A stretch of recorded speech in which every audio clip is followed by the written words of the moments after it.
जय सच्चिदानंद। आज का एक ऐसा प्रश्न साधक ने किया है कि गुरुदेव, पहले जो हमने सुना है कि सिद्धियां थी, मंत्र सिद्ध होते थे और मंत्रों के साथ जो अनुष्ठान करने वाले, साधना करने वाले ऐसे सिद्ध बाबा लोग हुआ करते थे।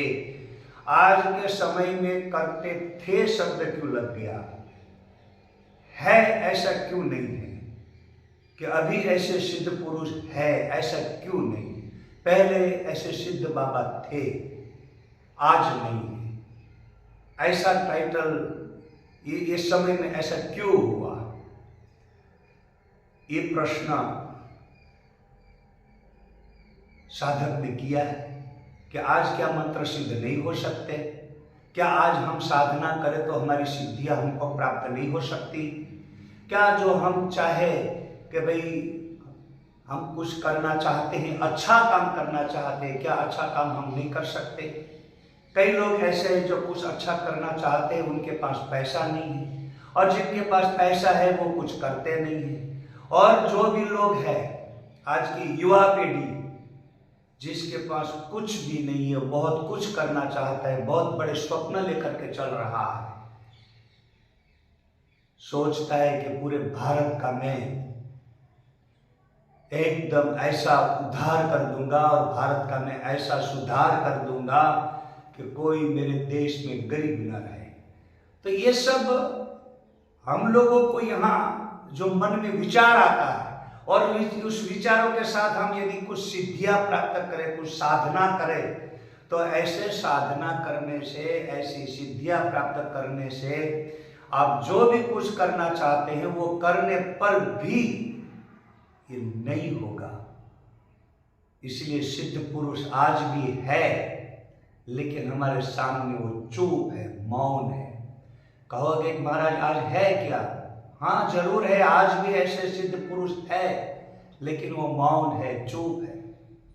क्योंकि ऐसे संत ज्ञानी महापुरुषों के लिए ऐसा कहा गया है, जो आनंद संत फकीर करे, वो आनंद नाही अमीरी में, जो आनंद संत फकीर करे। वो आनंद संत फकीर अकेले अकेले ले रहे हैं। आप कहोगे कि महाराज कैसे? तो मैं बताता हूं। ये ऐसे ज्ञानी महापुरुष जिसको ये आपके बीच में ये जो पब्लिसिटी है, उस पब्लिसिटी के बीच में, यानी कि लोकेशना, लोगों के बीच में मेरी प्रशंसा हो, मेरी नामना हो, सब लोग मुझे बुलाए, सब लोग मेरे पैर छुए और सब लोग मुझे ही ये सबसे श्रेष्ठ संत समझे, ये ऐसी मानसिकता से बहुत दूर है। और वो ऐसी मानसिकता से जो दूर है वही सिद्ध पुरुष है, वही वो अपनी मस्ती में जीवन जीता है। वो आनंद संत फकीर एकदम ऐसे एक स्वरूप में डूबा हुआ है। सही में मैं बताता हूं आपको, मेरा अनुभव कहना चाहता हूं। एक बार मैं उत्तरकाशी से पहाड़ों में, करीब करीब मैं आपको मेरा समय भी बता देता हूं, करीब करीब मेरी 26 से 27 साल की उम्र थी। आज मेरा 59वां साल चल रहा है। तो समझ लो कि 26-27 की साल के आसपास का जब मैं था, उस समय में उत्तरकाशी से गंगोत्री जा रहा था, और गंगोत्री से तपोवन की यात्रा में मैं पैदल ही जा रहा था। तो ऐसे समय में वहां में ये उत्तरकाशी में गंगा के तट पर एक सोम आश्रम है। वो सोम आश्रम में मैं ठहरा हुआ था, जो आजकल कैलाश आश्रम के बगल वाला सोम आश्रम कहा जाता है। आजकल है या रूपांतरित बदलाव हो गया, इतने सालों से फिर मैं भी नहीं गया हूं। तो उस समय में वहां एक गुरु महिमा स्तोत्र पढ़ रहा था। वो गुरु महिमा स्तोत्र पढ़ते पढ़ते मुझे वहां ऐसा महसूस हुआ, और मैं कुछ कान में शब्द सुन रहा था। तो सुनते सुनते मुझे लगा कि कोई गुजराती बोल रहा है।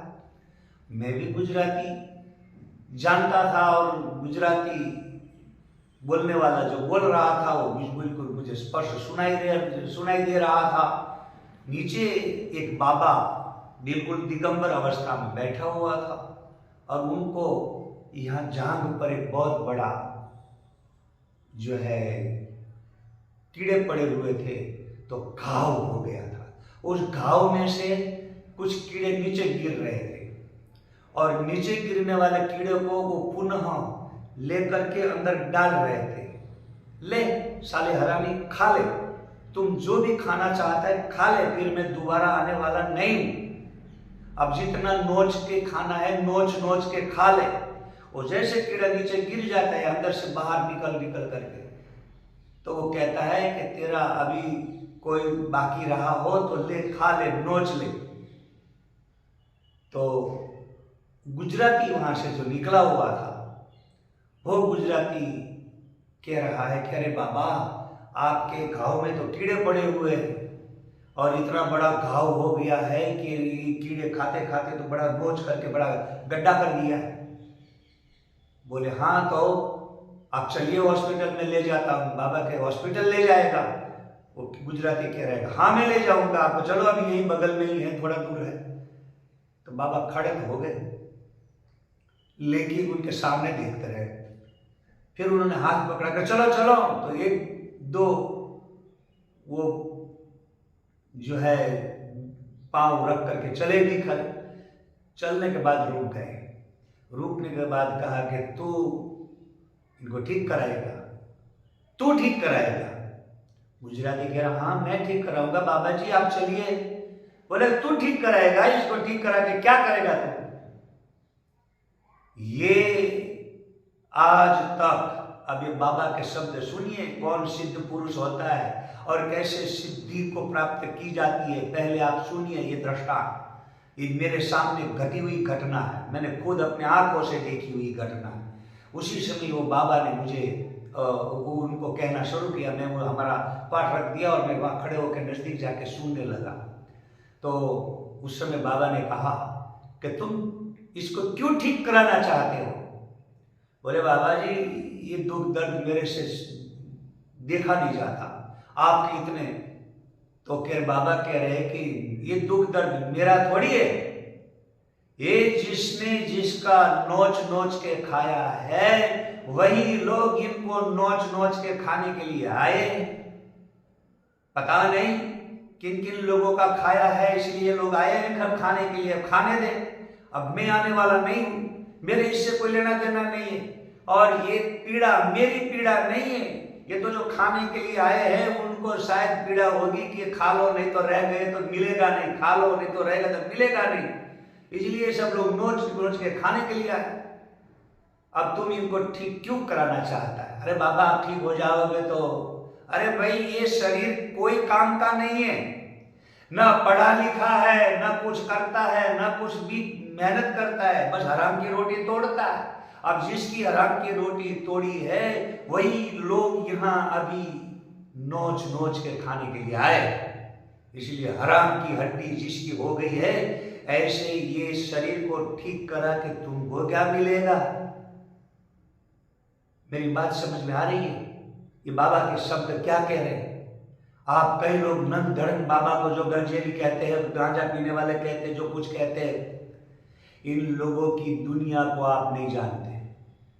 जितने भी लोग नागा बाबाओं को इसी प्रकार से गंजेली बाबा ऐसे नीच और ऐसी गिरी हुई दृष्टि से देखने वाले को मैं सावधान कर रहा हूं कि ये शरीर और आत्मा, इन दोनों के बीच की साधना जब तक आप परिपक्व नहीं करते तब तक लोगों के बीच में आप अच्छे भले कपड़ा पहन करके सबके बीच में अपने आप को पूजनीयता का जो पद प्राप्त करना चाहते और लोगों के सामने ये साबित करना चाहते हैं कि सबसे बड़ा मैं संत हूँ, सबसे बड़ा मैं संत हूँ, लेकिन आप केवल उपभोग करने आए हैं। जो आपका पूर्व का पुण्य है कोई पुण्य के प्रभाव से आप अभी ये अपना पुण्य को ही ये खाने पीने के लिए यहाँ आए। जिस दिन ये पुण्य क्षीण हो जाएगा, भगवद गीता कहती है, मैं नहीं कहता हूँ, क्षीणे पुण्य मृतलोकम विशांति। जब पुण्य और आपका जो भी कुछ भी प्रताप है, ताप है, वो क्षीण हो जाएगा, उसी दिन आपको मृत्यु लोक में जाना पड़ेगा। फिर पुनरपि जननम पुनरपि मरणम, इसी कीड़े की तरह रोंग रोंग थे आपको मरना और जन्मना और जन्म और मरण। इन्हीं को जगत गुरु शंकराचार्य कहते हैं जन्म मृत्यु। भगवद गीता कहती है जन्म मृत्यु जरा व्याधि। यही दुख को भोगने के लिए पुनरपि जननम पुनरपि मरणम पुनरपि जननी जठरे शयनम यह संसारे खलु दुस्तारे कृपया पारे पाही मुरारे। इसलिए हे ईश्वर, हे परमात्मा, बार बार जन्म लेना, बार बार मरना, ये पशु पक्षियों की तरह पता नहीं किस किस योनि में जाना, किस किस योनि में कैसे कैसे कीड़े बन करके रहने का ये अवतार। ये पृथ्वी पर बहुत सारे जीव जंतु है, बैक्टीरिया की तरह ऐसे लोग इस दुनिया में जीते हैं। उनके सामने इस बाबा ने उस गुजराती को स्पष्ट रूप में कह दिया कि तुम इस शरीर को ठीक करने के बाद क्या साबित करना चाहते हो? क्या इनसे काम लेना चाहते हो, जो लेना चाहते हो, जिसके लिए तुम इसको ठीक करना चाहते हैं? न ये किसी को पढ़ा सकता है, न ये किसी को ज्ञान बांट सकता है, न ये किसी को कुछ भी कर सकता है, केवल खा पी के गोबर कर रहा है। अगर गोबर करने वाली फैक्ट्री को तुम ठीक करके क्या करोगे? अरे बचा हुआ अन्न किसी के मुख पर जाने के लिए रहने दो। वो कह रहे नहीं बाबा, ये आपकी बात आप जाने, मैं तो आपको ठीक करने के हॉस्पिटल ले जाता हूँ, ये मेरे से दर्द सहा नहीं जाता। फिर बाबा ने ऐसी ऐसी गाली सुनाई। अब देख लेना, ऐसी ऐसी गाली सुनाई, तेरी माँ का ऐसे तैसे करके पता नहीं क्या क्या गाली दिया। और बिना कपड़े की, वो जैसे थे वैसे ही गाली दिया। वो बिल्कुल दिगंबर थे, एक भी कपड़ा पहना हुआ नहीं था शरीर पर, और कीड़े काट रहे थे और मक्खियां भी उधर उधर घूम रही थी, और जो कीड़े नीचे गिर रहे थे उसको वापस अंदर डाल रहे थे। आपको लगेगा कि महामूर्ख है, आप कहोगे कि साला नीच, इसको जीवन जीने का कोई मतलब ही नहीं। बिल्कुल सही कहा आपने, उनको जीवन जीने का कोई मतलब नहीं। आपका जीवन जो जी रहे, जीने का जो मकसद है, उस मकसद के सामने उनके जीने का मकसद कुछ और है। ये लोग समझ नहीं पाते। इसलिए उस बाबा ने उसी समय ऐसी गाली दिया और अपने हाथ में जो लठ था एक दे मारा उसको। अब उसके बाद वो गुजराती कहाँ गया पता ही नहीं चला। अब बताओ, ये बाबा के दिल में जो ज्ञान है, मैं शरीर नहीं हूं, मैं आत्मा। ये शरीर हराम की हड्डी का बना हुआ है, न किसी का उन्होंने कभी कोई काम परोपकार का किया। इसीलिए ये शरीर इसी दंड के लायक है। जिसका खाना खाया है वही लोग खाने के लिए इस घाव में खदबद कर रहे हैं। वो खदबद करते हुए कीड़े को फिर वापस अंदर डाल रहे हैं। तो ऐसे समय में आज का बुद्धिजीवी व्यक्ति जो अपने आप को बहुत बुद्धिजीवी समझता है, वो कहता है कि कैसा मूर्ख है, कैसा पागलपन है, कैसा, अरे यही तो पागल है। यही पागलपन में तो एक बहुत बड़ी छुपा हुआ राज विद्या, राजगुह्य, ये राज विद्या राजगुह्य है। इस राज विद्या को जो नहीं समझता, नहीं जानता, वही इन लोकेशना से, इन पब्लिसिटी से, इन सब लोगों के बीच में अपने आप को सबसे श्रेष्ठ बताने की जो वासना है, उस वासना से परे व्यक्ति वो एक ही तत्व आत्मा को पकड़ के चल रहा है, जो कीड़े से लेकर के मनुष्य पर्यंत तक के किसी के साथ उनको कोई सर्टिफिकेट की जरूरत नहीं कि मैं ज्ञानी हूं, मैं पूजनीय हूं और मैं सबसे श्रेष्ठ ज्ञान रखता हूं, ऐसा साबित करने का इनके अंदर कोई भी अहंकार नहीं है। लेकिन आज वर्तमान में देखो, जो भी सोशल मीडिया में कहीं भी कोई महात्माओं का नाम रोशन होने लगता है तो दूसरा उनका खंडन मंडन करने लगता है।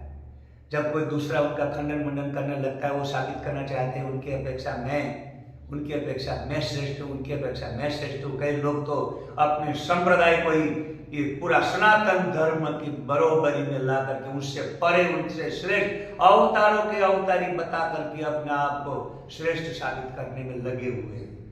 अरे भाई, ऐसे साबित करने से और इसी प्रकार का प्रयास करने से आपका कोई नहीं होगा। आप दूसरे को नीच कहोगे तो दूसरा आपको नीच कहने के लिए आ जाएगा। लेकिन जो खुद नीच बन करके, आपकी नजरों में नीच बन के एक ऐसी ऊंचाई को छू करके बैठा है, और वो आनंद शब्द फकीर करे, वो आनंद ना ही अमीरी में, और ये आनंद आपके पैसों में नहीं है, ये आपकी पब्लिसिटी में नहीं है, ये आपके सबके बीच में जो भी आप अपने आप को सबके सामने सर्वोपरि बताना चाहते हैं, यही मूर्खता है। और उसी हमारी मूर्खता के ऊपर ऐसे कई सिद्ध बाबा लोग हंसते रहते हैं, मस्ती में रहते हैं, और एक मस्ती बिन और मस्ती पड़े अविद्या धारा में। इसीलिए एक मस्ती ऐसी है जो सबसे अलग मस्ती है, और उस मस्ती में बस वो अकेला होता है, वहां दूसरा है ही नहीं। एक निवाद्वितीयम ब्रह्म द्वितीयो नास्ति, दूसरा है ही नहीं, तो किसके सामने साबित करोगे कि मैं सबसे सर्वोपरि हूं? दूसरा है ही नहीं, अद्वैत है। और ये अद्वैत की परंपरा हमारी जगत गुरु शंकराचार्य ने जो सैद्धांतिक बेज पर सनातन को स्थापित किया है, वो सिद्ध अवस्था को प्राप्त करने वाले बाबा लोग आपको कोई ऐसी जगह पर मिलेंगे जहां आप उनको केवल अपनी दृष्टि, चमड़े की दृष्टि, ये चर्म चक्षु से केवल इतना ही कह सकते हैं कि ये मूर्ख है, लेकिन वो हंसते रहते हैं, मस्ती में रहते हैं। जब आप उनके ऊपर हंसते हैं तो वो आपके ऊपर हंसते रहते हैं। ये अद्भुत नजारा है, और इसी नजारे को समझने के लिए ये हमारे सनातन धर्म को पहले समझना पड़ेगा। यदि ये साधक ने जो प्रश्न किया है कि आज के समय में ऐसे सिद्ध पुरुष है कि नहीं है, लेकिन क्वचित विद्वान, क्वचित विभव, क्वचित हेति रुदिता। जगत गुरु शंकराचार्य ने एक ऐसे ज्ञानी महापुरुषों के ऊपर एक श्लोक विवेक चूड़ामणि में बताया है। क्वचित मूर्खो, क्वचित खलवाट, ऐसे करके कई लोगों के विषय में कहा। क्वचित मूर्खा, क्वचित हेति रुदिता, ऐसे कई तरह के एक ज्ञानी पुरुषों की अवस्था का वर्णन किया है। न जाने कि कौन जाने ये ज्ञानी महापुरुष किस अवस्था में ये अपने जीवन को यापन कर रहा है, ये कहने का तात्पर्य उस श्लोक में। तो कहने का मतलब है कि ऐसे सिद्ध पुरुष जो आपके सामने होते हुए भी आप पहचान नहीं पाते, और जो लोग पहचान लेते हैं वो कुंभ के मेले में जाते हैं दर्शन करने के लिए, और कुछ लोग उसी समय वो दर्शन करते समय उनको दर्शन हो भी जाता है, और जिसको हो जाता है वो कभी किसी के सामने बोलता नहीं, और जो बोलता है तो समझ लो कि उनको अभी हजम नहीं हुआ, जाड़ा हो गया, इसलिए उनके पास वो आशीष टिकती भी नहीं है। इसलिए ऐसे सिद्ध पुरुषों को जो आप साधक की तरफ से कह रहे हैं कि महाराज जी क्या ऐसे सिद्ध पुरुष ऐसे होते हैं, ऐसे मंत्र सिद्ध होते हैं, तो मंत्र भी सिद्ध होते हैं, और ऐसे सिद्ध पुरुष है भी, और वो अभी गुप्त अवस्था में हमारे सामने होते हुए भी हम नहीं पहचान पाते। इसलिए ऐसे ज्ञानी महापुरुषों को समझना, उसको पहचानना, यही एक हमारी साधना होनी चाहिए। और ऐसी साधना से आपको एक ऐसा दृष्टिकोण मिलेगा, उसी दृष्टि से आप एक दिन पहचान पाओगे कि यही ये अहंकार को खत्म करने वाले, खुद के अपने अहंकार को मिटा करके किसी भी तरह की, किसी के सामने किसी भी तरह का कोई भी अपने तरफ से ये शुभ, ये अशुभ, ये शत्रु, ये मित्र, ये कोई भी प्रकार का, ये सोना, ये मिट्टी, कोई भी नहीं। समत्वम योग उच्चते, उसी समत्व भाव में जो बैठा है वो कादव कीचड़ में भी बैठा रहेगा, और महलों में भी बैठा रहेगा, आसमान में भी उड़ेगा, और जमीन में भी मिट जाएगा, लेकिन उनके लिए हर अवस्था एक समान होती है। ऐसे पुरुषों के सामने जो भी वो मंत्र देता है, तो मंत्र मूलम गुरुर वाक्यम, पहले गुरु को पहचानो, फिर उनके वाक्य को पहचानो, वही मंत्र बना करके अपने हृदय में चलते रहो। वैसे कान फूंकने से मंत्र मिलता है, वो मंत्र नहीं होता है, वो एक फॉर्मूला है। एक जैसे स्कूल में बच्चा पढ़ने जाता है और कान फूंक दिया और तुम मेरा चला और चल दिया, तो ऐसा नहीं है। गुरु भी वही है जो शब्द सबके बीच में बोल के कह देता है, और शिष्य भी वही है, उसी शब्द को पकड़ करके मंत्र बना करके हृदय में ये उन्हीं का स्मरण करता रहता है, उसी स्मृति के साथ जीवन को बनाने लगता है, और उसी स्मृति के साथ जीवन बनाने में लग जाता है, तब सारी सिद्धियां इसी समय मिल सकती हैं। और ऐसे ही ये सिद्धियां जिसको प्राप्त हो गई है वही मौन रह सकता है। सारी दुनिया गाली देती है लेकिन वो मौन चुप रह कर, हम अपने आप में उछलते कूदते रहते हैं, दूसरे को बहुत कुछ खराब कहते रहते हैं। तो इसलिए कई लोग कहते हैं कि क्या महाराज ये नरेंद्र मोदी हिमालय में घूमते थे तो क्या ऐसा अनुभव है इसलिए वो चुप रहता है? मैंने कहा वो तुम्हारी बुद्धि का विषय है, मेरी बुद्धि का विषय था, मैंने आपको बता दिया। लेकिन जिसको जो सिद्धियां प्राप्त है वो अपने आप में प्रभावित होता है। इसके सामने कई लोग ऐसे राक्षसी प्रवृत्ति लेके आते हैं, लेकिन सूर्य के सामने किसी की ये कितनी भी मिट्टी फेंकने वाला आ जाए, कितना भी बादल लग जाए, लेकिन सूर्य को वो कभी भी आच्छादित नहीं कर सकते। ऐसे ही मेरा ये साधक से निवेदन है कि तुम पहचानो पहले ऐसे महापुरुषों को, आपको अभी भी मिलेगा। अभी कलयुग में तो और ज्यादा लोग हैं, पहले सतयुग में तो सब एक से एक बढ़कर थे, लेकिन अभी कलयुग में हमारे सामने केवल आपको पहचानने की दृष्टि चाहिए। बस बोल सच्चिदानंद भगवान की जय।